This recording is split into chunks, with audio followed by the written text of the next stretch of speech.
Hello बच्चों, क्या हाल चाल है। Welcome to this channel Inspire Mathematics Classes IMC Math. अच्छा, मैं एक बात बताऊंगा, बोलना चाहता हूँ, ज़रा सुनो। क्लास 11 का फुल सिलेबस का सॉल्यूशन मिलेगा मैथमेटिक्स का इस चैनल में। Class 9, 10, 11, 12 John entrance. ओके, तो क्लास 11-12 का सौरेंद्रनाथ जो बुक है, सौरेंद्रनाथ दे एंड NCERT, दोनों बुक का सॉल्यूशन मिलेगा। क्लास 11-12 में सौरेंद्रनाथ दे छाया प्रकाशनी पब्लिशर, ठीक है, इस बुक का कंप्लीट सॉल्यूशन मिलेगा एवरी चैप्टर का as per syllabus, updated syllabus and NCERT book.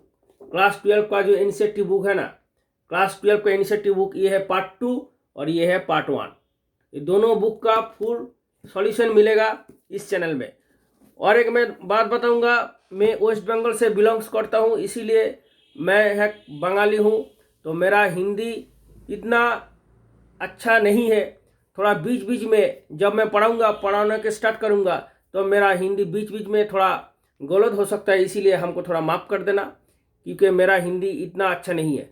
फिर मैं कोशिश करूँगा, ज़रूर कोशिश करूँगा, जैसे हिंदी में अच्छी तरह से समझाऊंगा आपको, जैसे पूरा मैथमेटिक्स का सॉल्यूशन पूरा बहुत अच्छी तरह से आपको समझ में आ जाएगा। एंड वेस्ट बंगाल का जो बाहर स्टूडेंट्स है, जिसको बांग्ला नहीं आता है, बांग्ला समझ में नहीं आता है, उसको भी सॉल्यूशन मिलेगा, उसको भी समझ में आए। इसीलिए मैं हिंदी में बता रहा हूँ, ठीक है, इसीलिए मैं हिंदी में बताऊँगा। तो इसीलिए my requesting you everyone students, okay, share this video and सबको मैं बता रहा हूँ, वीडियो पूरा देखना फर्स्ट से लास्ट तक, तो पूरा कंप्लीट हो जाएगा। तो मैं इंडेफिनिट इंटीग्रेशन मैं अभी स्टार्ट करूँगा। इंडेफिनिट इंटीग्रेशन क्लास 12 में जो इंडेफिनिट इंटीग्रेशन है ना, इंडेफिनिट इंटीग्रेशन से मैं स्टार्ट करूँगा, अभी स्टार्ट करूँगा। थोड़ा टाइम दो, अभी मैं स्टार्ट करूँगा। ओके, अभी स्टार्ट करूँगा indefinite integration, full concept with full clear concept, formula theory clear concept करे। And Sourendranath Dey book, Chhaya publisher book का कंप्लीट सॉल्यूशन मिलेगा एवरी चैप्टर का। Okay, and also NCERT book का सॉल्यूशन मिलेगा। तो इस बुक का सॉल्यूशन मैं हिंदी में बताऊंगा, क्योंकि सारा इंडिया के लिए है, इंडिया के स्टूडेंट्स के लिए full complete solution NCERT book for CBSE board students and जो स्टूडेंट्स वेस्ट बंगाल का HS higher secondary and ISC का जो स्टूडेंट्स, उसको भी NCERT का सॉल्यूशन इम्पॉर्टेंट बुक है, NCERT का सॉल्यूशन कर सकते हो। NCERT बुक बहुत अच्छा बुक है, ठीक है। इंडिया का हर स्टूडेंट्स का NCERT बुक का सॉल्यूशन चाहिए, बहुत इंपॉर्टेंट है, ठीक है। और SND बुक का सॉल्यूशन करेगा, क्योंकि वेस्ट बंगाल में SND बुक का सॉल्यूशन ज़्यादा स्टूडेंट्स फॉलो करता है। ओके, लेकिन ऐसा बात यही नहीं, SND बुक, छाया पब्लिशर, इस बुक का भी सॉल्यूशन वेस्ट बंगाल के जो बाहर स्टूडेंट्स है उसको भी कर सकते हो, वो भी कर सकते हैं, ठीक है। तो मैं दिखाऊंगा एक चीज़, मैं स्टार्ट करूंगा अभी बुक इंडेफिनिट इंटीग्रेशन। एक बात है, जो चैप्टर स्टार्ट करूंगा इंडेफिनिट इंटीग्रेशन फ्रॉम फर्स्ट से, इंडेफिनिट इंटीग्रेशन का फॉर्मूला थ्योरी, ठीक है। देखिए, मान लो इंडेफिनिट इंटीग्रेशन में जो क्वेश्चन है, इंटीग्रेशन में जो क्वेश्चन है हर चैप्टर में, तो इसमें भी जो क्वेश्चन है इस बुक में और इस बुक में भी जो क्वेश्चन है, बहुत सारा क्वेश्चन कॉमन है। मैं जो बोल रहा हूँ पूरा समझ में आ रहा है ना। इस बुक में भी क्वेश्चन है हर चैप्टर में, इस बुक में भी क्वेश्चन है, तो इस दोनों बुक में क्वेश्चन, बहुत सारा क्वेश्चन कॉमन है, बहुत सारा क्वेश्चन कॉमन है। तो इसीलिए जो क्वेश्चन कॉमन है, तो उस कॉमन क्वेश्चन का जो वीडियो में सॉल्यूशन में पहले से दे दिया हूँ, उसका सॉल्यूशन मैं नहीं करूँगा, क्योंकि अलग वीडियो में आप देख लेना, ठीक है। तो जिसका मैं सॉल्यूशन नहीं दिया उसका पूरा सॉल्यूशन मिल जाएगा इस चैनल में। तो प्लेलिस्ट में जाओ, इस चैनल को ओपन करो और प्लेलिस्ट में जाओ और वहाँ चेकआउट, फुल सॉल्यूशन मिल जाएगा। ओके, और एग्जाम का टेस्ट भी लूँगा और test paper and Ray Martin Prashna Vichitra का सॉल्यूशन में भी दूंगा एग्जाम से पहले। क्लास 12 का स्टूडेंट्स के मैं बता रहा हूँ। सो 11-12 का कंप्लीट सॉल्यूशन मिलेगा एंड क्लास 10 का भी हो रहा है। एंड लाइव क्लास, जो स्टूडेंट्स लाइव क्लास करना चाहते हो, लाइव क्लास में मैथमेटिक्स कराऊंगा, तो जो करना चाहते हो तो इस वीडियो में कमेंट बॉक्स में जाओ और कमेंट करके बताओ हमको जो आप लाइव क्लास करना चाहते हो। तो जब लाइव क्लास बहुत सारा स्टूडेंट्स करेगा तो मैं लाइव क्लास स्टार्ट करूँगा, ठीक है। टोटली फ्री ऑफ कॉस्ट में मैं करा रहा हूँ इस लॉकडाउन में, जो स्टूडेंट्स के हेल्पफुल मिलेगा, totally free of cost. Okay, just wait, আমি এক্ষুনি তোমাদের ইনডেফিনিট ইন্টিগ্রেশন শুরু করব। मैं अभी स्टार्ट करूँगा एक्षुनी তোমাদের আমি অনির্দিষ্ট সমাকল ইনডেফিনিট ইন্টিগ্রেশন में अभी स्टार्ट करूँगा, ठीक है। तो full concept formula theory and every solution, every question का सॉल्यूशन मिलेगा, एवरी चैप्टर का। इसीलिए ज़्यादा से ज़्यादा शेयर कीजिए दिस वीडियो, जैसे सब students can help this solution from this channel. Sourendranath देवबुक छाया प्रकाशनी पब्लिशर एंड नेशन देवबुक and all students, ISC board students, CBSE board students, क्योंकि आईएससी बोर्ड जो है वेस्ट बंगाल बोर्ड है, जो उत्तर प्रदेश यूपी बोर्ड है, ठीक है, गुजरात बोर्ड है, तो उसका जो सिलेबस है सीबीएसई बोर्ड का सिलेबस ही सेम है। सीबीएसई बोर्ड का जो सिलेबस कंटेंट है उसका सिलेबस वेस्ट बंगाल बोर्ड का सिलेबस और आईएससी बोर्ड का भी सिलेबस कंटेंट सेम है। इसीलिए सब students can follow this solution. Okay, तो मैं अभी स्टार्ट करूँगा, जस्ट ए मिनट। मैं एक बात बताऊँगा, जो डिफरेंशिएशन है ना, क्लास 12 में डिफरेंशिएशन तो हो गया तुम्हारा, तो डिफरेंशिएशन में क्या सीखा हो, मतलब क्या तुमने डिफरेंशिएशन में की सीखे छो तुम्हारा। क्लास 12 में डिफरेंशिएशन में क्या है और इंटीग्रेशन में क्या है। इंटीग्रेशन किया है, इंटीग्रेशन में फर्स्ट थिंग है, integration is the inverse process of differentiation. Integration is the inverse process of differentiation, मतलब इंटीग्रेशन হচ্ছে ডিফারেন্সিয়েশন একটা বিপরীত প্রক্রিয়া, ঠিক আছে। তোমাদের আমি এই ইন্টিগ্রেশন নিয়ে পুরো ডিটেলস বলবো, আমি এক্ষুনি তোমাদের দেখাচ্ছি করে। ওকে, সুতরাং ভিডিওটা প্রথম থেকে শেষ পর্যন্ত দেখো। আমি তোমাদের ফর্মুলা থিওরি বলে দিচ্ছি, তারপরে প্রতিটা পার্ট 1, পার্ট 2, পার্ট 3, এখন বিভিন্ন পার্টে তোমাদের समस्त अंकेर समाधान कर देवा होबे। एवरी क्वेश्चन का सॉल्यूशन मैं दूंगा इस चैनल में। ओके, और एनसीईआरटी बुक का फुल कंप्लीट सॉल्यूशन हिंदी में बताऊंगा, ठीक है। तो इसीलिए ज़्यादा से ज़्यादा शेयर कीजिए। एंड मैं चाहता हूँ जो वेस्ट बंगाल का जो बाहर स्टूडेंट्स है उसको भी पता चले इस चैनल में मैथमेटिक्स हो रहा है, मैथमेटिक्स कर रहा है, उसको भी मैथमेटिक्स का हेल्प मिलेगा इस चैनल में, ठीक है। तो मैंने जो बताया जो indefinite integration is the inverse process, ये है फर्स्ट थिंग। ओके, तो ये लिख लेना number point 1 is indefinite integration बताऊंगा। इसके बाद इंटीग्रेशन, जो पहले इंटीग्रेशन का और एक क्या नाम है इंटीग्रेशन का, देखो डिफरेंशिएशन मतलब डेरिवेटिव, ठीक है। तो डेरिवेटिव का उल्टा क्या है, एंटी डेरिवेटिव। तो इसीलिए integration is the inverse process, पहले ये लिख लो integration point number 1 integration. Full concept आगे ले लो, पूरा कॉन्सेप्टটা क्लियर করে নাও এই চ্যানেলে যে রিগার্ডিং সমাকলন integration is inverse process. Okay, integration is inverse process of the derivative। Okay, तो ये ऑफ द डेरिवेटिव। ओके, तो आप देखो जो डेरिवेटिव से आता है तो डेरिवेटिव का उल्टा है, इसीलिए इंटीग्रेशन को क्या बोलता है, इंटीग्रेशन का दूसरा नाम भी है, मतलब इंडेफिनिट इंटीग्रेशन का दूसरा नाम भी है। इंटीग्रेशन का दूसरा नाम क्या है, एंटी डेरिवेटिव। डेरिवेटिव का उल्टा है ना, डेरिवेटिव का अपोजिट साइड है एंटी डेरिवेटिव। अच्छा, एंटी डेरिवेटिव फिर भी तो पता चलेगा डेरिवेटिव से उल्टा है, क्योंकि डेरिवेटिव का उल्टा है इसीलिए एंटी डेरिवेटिव। और एक नाम है, मतलब किसी क्वेश्चन में अगर बताएंगा जो फाइंड एंटी डेरिवेटिव, इंटीग्रेशन नहीं बोल रहा है, एंटी डेरिवेटिव मतलब इंटीग्रेशन, क्योंकि इंटीग्रेशन और एंटी डेरिवेटिव सेम नाम। सेम नेम है। तो और एक भी नाम है प्रिमिटिव। इंटीग्रेशन का और भी एक नाम है प्रिमिटिव। अरे भाई, इंटीग्रेशन का ये जो एंटी डेरिवेटिव है वो तो पता चल जाए डेरिवेटिव का उल्टा है, इसीलिए एंटी डेरिवेटिव। लेकिन प्रिमिटिव का तो इंटीग्रेशन में कोई गंध ही नहीं आ रहा है, ठीक है।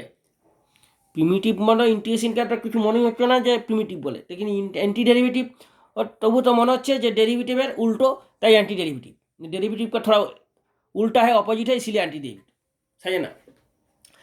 तो ये है integration is the inverse process of derivative.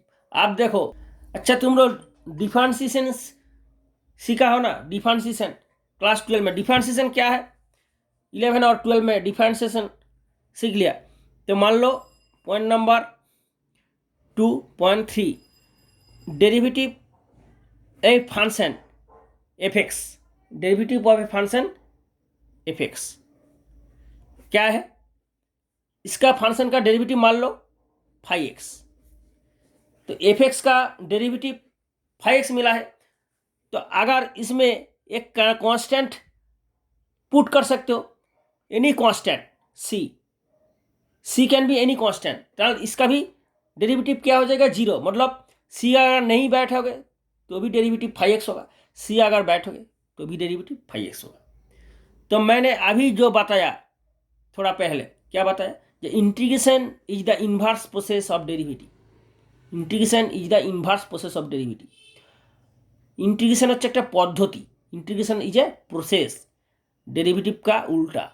तो इसका डेरिवेटिव कर रहे हो एफ एक्स प्लस सी का, ये मतलब इसका इंटीग्रेट करोगे तो ये आ जाएगा। पूरा क्लियर है ना।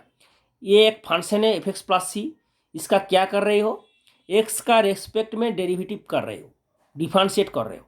डिफरेंशिएट का करने के बाद क्या मिल गया, डेरिवेटिव। डेरिवेटिव कौन सा है, फाइव एक्स है डेरिवेटिव। तो क्या कर रहे हो, डिफरेंशिएटिंग कर रहे हो। क्लियर है ना। तो डिफरेंशिएट करने के बाद मिला है डेरिवेटिव फाइव एक्स। तो इस डेरिवेटिव को अगर इंटीग्रेशन करेगा तो क्या आ जाएगा, डेरिवेटिव का इंटीग्रेशन करेगा, डेरिवेटिव क्या है, फाइव एक्स। तो डेरिवेटिव डिफरेंशिएटिंग कौन सा वेरिएबल में, क्या एक्स वेरिएबल में डी एक्स, इसीलिए इंटीग्रेशन का भी एक्स वेरिएबल में इंटीग्रेशन करोगे डेरिवेटिव का, डेरिवेटिव फाइव एक्स का, तो क्या आ जाएगा, ये फंक्शन निकल जाएगा एफ एक्स प्लस सी। पूरा क्लियर हो गया। तो इसीलिए इन्वर्स प्रोसेस, क्योंकि इसको डेरिवेटिव करोगे तो ये आ जाएगा, इसको इंटीग्रेट करोगे तो ये फंक्शन आ जाएगा। मतलब इंटीग्रेशन एमन একটা যে ফাংশনে তুমি डेरिवेटिवটা জানো কিন্তু ফাংশনটা জানো না। एक फंक्शन है जिसका तुम डेरिवेटिव पता नहीं है, फंक्शन पता है लेकिन डेरिवेटिव पता नहीं, तो उस डेरिवेटिव को इंटीग्रेट करोगे तो फंक्शन निकल जाएगा। क्लियर है ना। आप देखो, जो ये सी क्या चीज़ है, कांस्टेंट है। तो ये सी जीरो भी हो सकता है और सी टू भी हो सकता है, -5 भी हो सकता है, +5 भी हो सकता है, 10 भी हो सकता है, 100 भी हो सकता है, 1000 भी हो सकता है, -1000 2000 जितना भी हो सकता है, ये कांस्टेंट है। तो ये कांस्टेंट क्या है, ये कांस्टेंट एक आर्बिट्ररी कांस्टेंट है, ठीक है। आप देखो, ये जो 5x, ये dx क्या है, ये dx का मतलब क्या है, ये है इंटीग्रेशन। इस सिंबल का नाम क्या है, इंटीग्रेशन। और ये 5x है, ये 5x का नाम क्या है, ये 5x, इसका नाम है इंटीग्रेंट, ओके, इसका नाम है इंटीग्रेंट। और जो ये c है ना, ये c का नाम क्या है, कांस्टेंट ऑफ इंटीग्रेशन। कांस्टेंट ये है इंटीग्रेशन, ये है इंटीग्रेशन, ये है कांस्टेंट, ये है कांस्टेंट, ठीक है, कांस्टेंट। अब देखो ये कांस्टेंट, तो ये कांस्टेंट क्या है, सी का वैल्यू 0 हो सकता है, 1 हो सकता है, 5 हो सकता है, इसीलिए इसको भी इंडेफिनिट, ये इंडेफिनिट फिक्स्ड नहीं है, ये कांस्टेंट चेंज हो रहा है, इसीलिए नॉट डिफाइनेट, ওই জন্য इंडेफिनिट। तो इसीलिए इसको indefinite constant, indefinite constant. Clear. Indefinite constant, you can से इंडेफिनिट कांस्टेंट। तो ये इंटीग्रेशन हो रहा है, इसीलिए इसको बोला है इंडेफिनिट इंटीग्रेशन। जो सी का अलग अलग जो वैल्यू आ रहा है, डिफरेंट वैल्यूज ऑफ सी का विभिन्न विभिन्न आलादा आलादा वैल्यूर জন্য for all defined values of C, this integration is known as indefinite integration. और सी को बोलता है इंडेफिनिट कांस्टेंट और a indefinite constant of integration. और C is known as integrating constant और constant of integration, constant of integration और integrating constant you can say. Okay, तो C एच कांस्टेंट, इंटीग्रेटिंग कांस्टेंट और 5x होचे इंटीग्रेंट। ओके, और ये सिंबल जो है, इस सिंबल है इंटीग्रेशन का सिंबल। इंटीग्रेशन मतलब तुम 5x को इंटीग्रल कर रहे हो, इंटीग्रल ऑफ 5x। এটা কি হয় পড়তে হয়, অ্যাকচুয়ালি পড়তে হয় टू रीड इसको ऐसा यू तुम पढ़ोगे, क्या पढ़ोगे, इंटीग्रल ऑफ 5x। क्लियर है ना, integral of 5x dx is fx।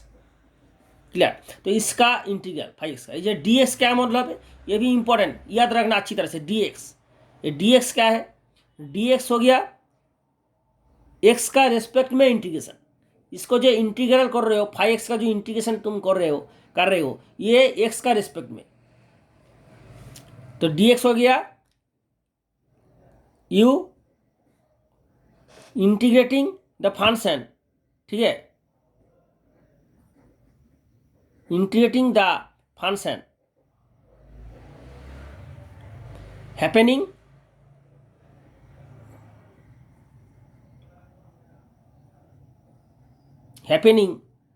with respect to the variable, independent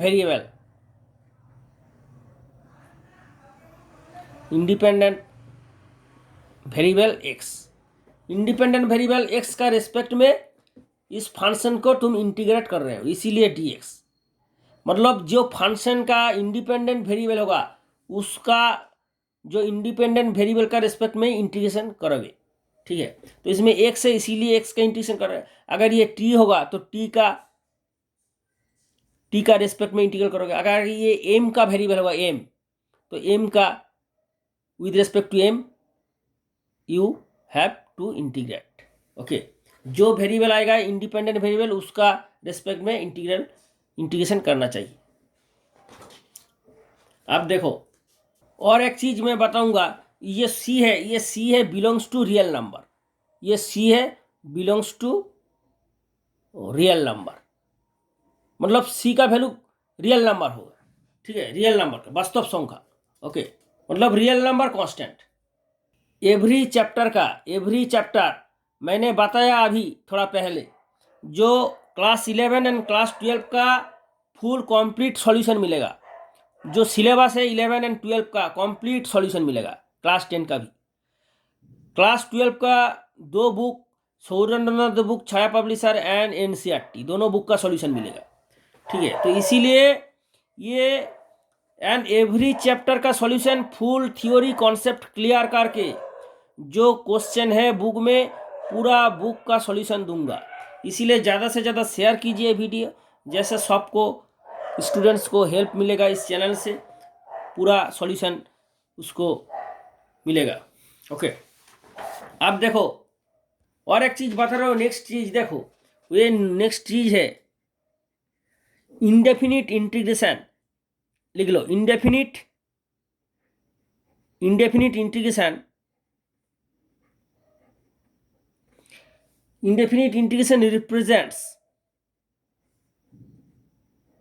represents a family of curve,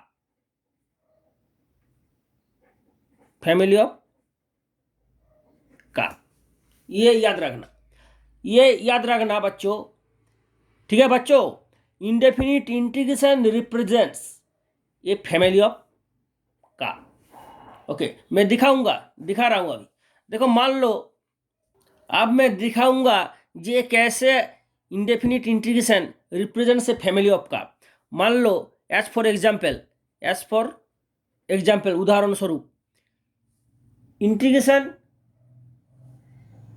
x dx, integral of x dx, इसका इंटीग्रेशन क्या होगा, इसको पता है X square by two plus C, ये सबको तो पता है। अब देखो इसमें से सी का वैल्यू क्या हो सकता है, सी का वैल्यू जीरो हो सकता है फर्स्ट वैल्यू। तो मान लो अगर सी का वैल्यू अगर जीरो आएगा तो ये क्या होगा, ये वाई एक्सिस, ये है एक्स एक्सिस, ठीक है। अब देखो जब ये एक्स एक्सिस, ये है वाई एक्सिस, तो अब देखो when C is zero then this is integral X D X equal to X square by two. तो ये क्या हो जाएगा, तो अगर किसी पूछा आपको जे integral X D X, integration X D X का ग्राफ बताओ, इंटीग्रल एक्स डी एक्स इसका ग्राफ बताओ, मतलब you draw a graph of integral X D X, इसका ग्राफ।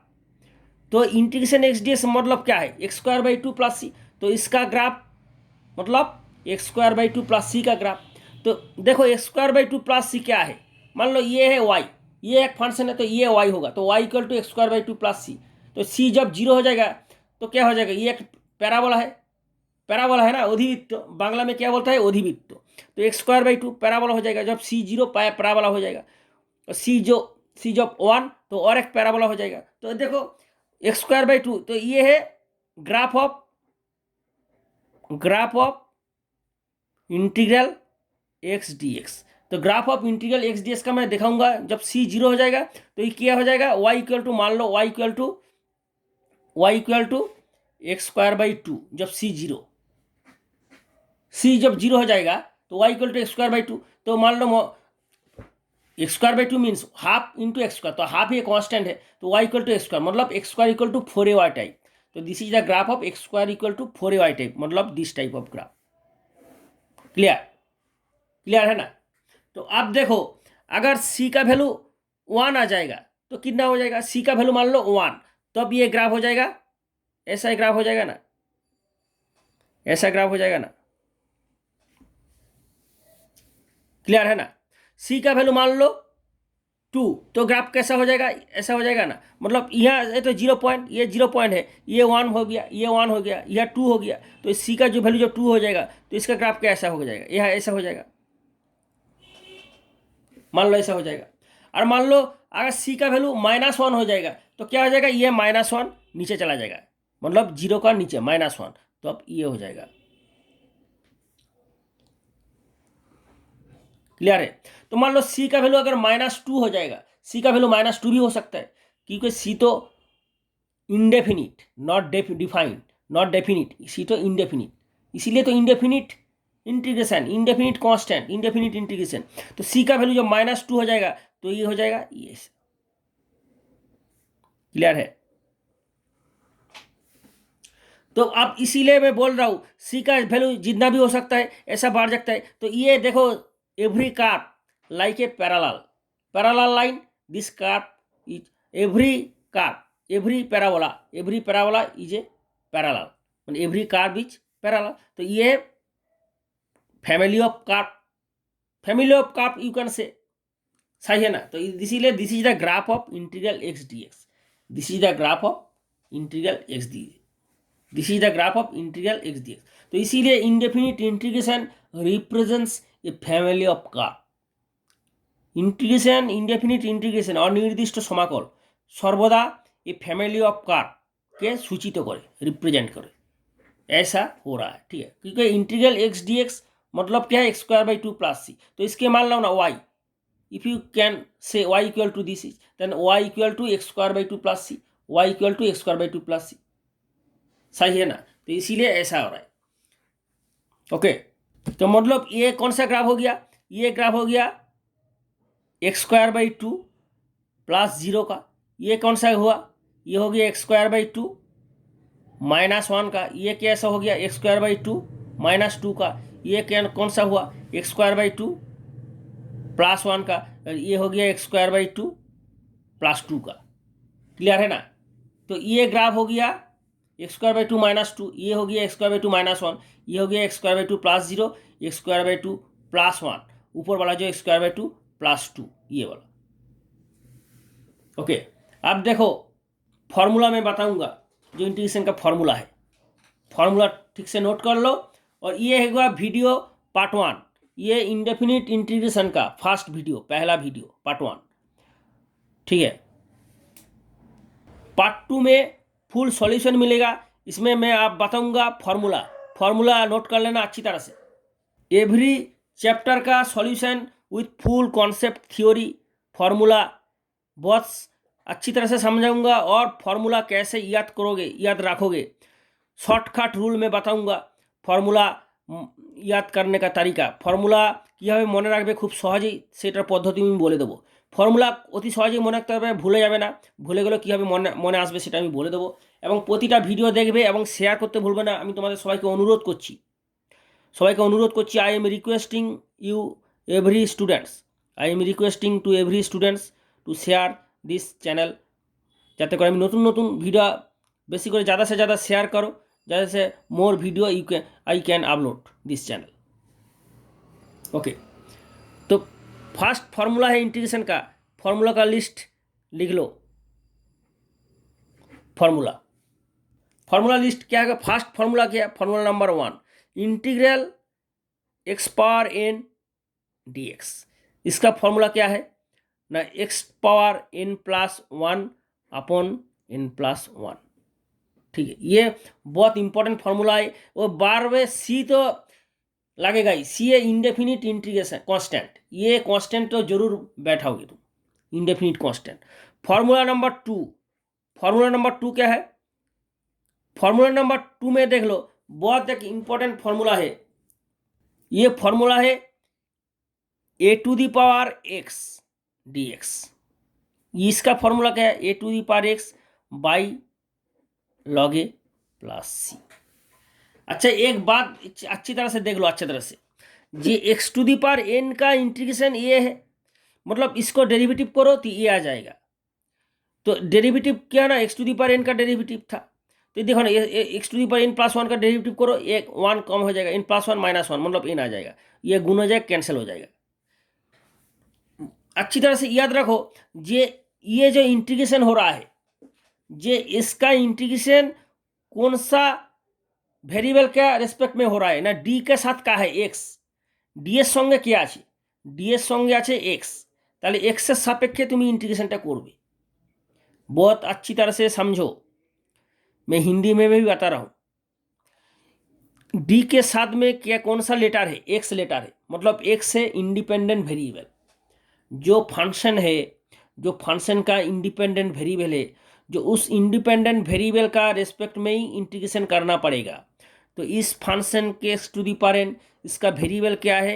एक्स इंडिपेंडेंट वेरिएबल, मतलब डी एक्स है, डी एक्स रिप्रेजेंट्स ये integration will be with respect to independent variable x, dx represents integrating is happening, integration is happening with respect to x, okay। dx represents, এটা लिख लो अच्छी तरह से, ये बहुत इंपॉर्टेंट है। dx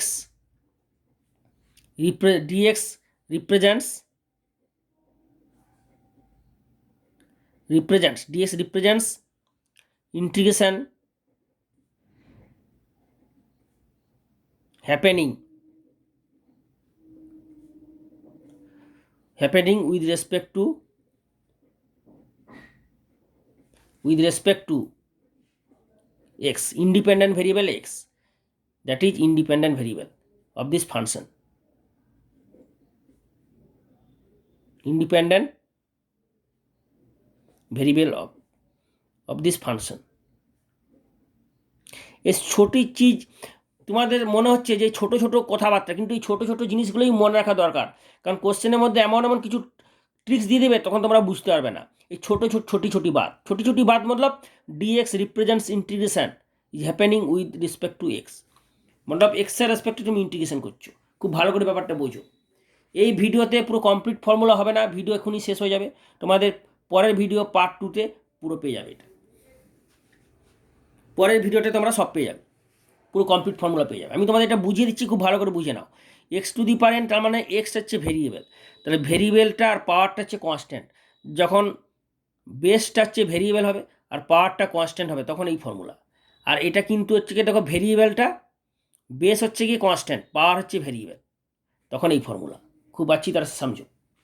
when base is variable, এটার ক্ষেত্রে কি, এই ফর্মুলার ক্ষেত্রে, ইন দিস ফর্মুলার ক্ষেত্রে, এই ফর্মুলার ক্ষেত্রে, এই formula integral X to the power N D X, X to the power N এর ক্ষেত্রে কি হচ্ছে, এক্স হচ্ছে গিয়ে ভেরিয়েবল, মানে বেসটা হচ্ছে ভেরিয়েবল, बेस